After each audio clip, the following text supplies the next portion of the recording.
along for the ride, and then Andrew asked me if I wanted to read, and I'm just like, holy shit, like, so it's one of those things where you're like, if you say no, you'll be kicking your ass later. So this is what I'm gonna do. Woo!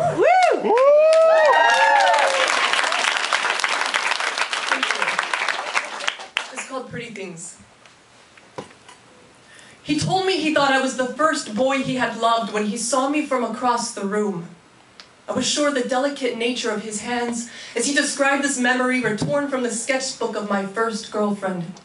She told me I was so pretty, and my head was lost in definitions complete with visuals of what pretty is, so I knew it was possible to be sunsets and orchids and the shine of a chrysalis. It was the pretty boy speak of Boys Town that taught me I could pack a boatload of imagery into the dark denim of my jeans. And even if I painted my eyes into sunsets, the boys would still let me know I may be just twink enough to come home with them.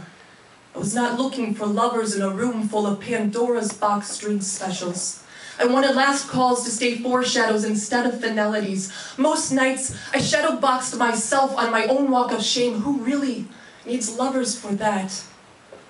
3 years later, beauty followed me home, called me by a new name, and taught me to fuck like I meant it. With courage carved into the veins of my arms, I could hold on for dear life when each sucker punch stole the air from a room that spoke. This is the ladies' room. Can I help you, sir? Sir, sir, sir.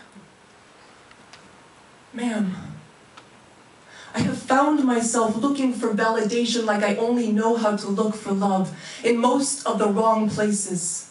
I have deemed it my emotionally abusive relationship.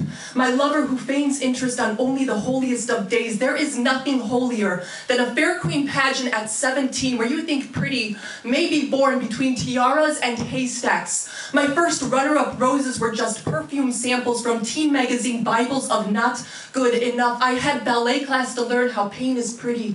And I had boys to teach me that pretty is sometimes how far you're willing to go.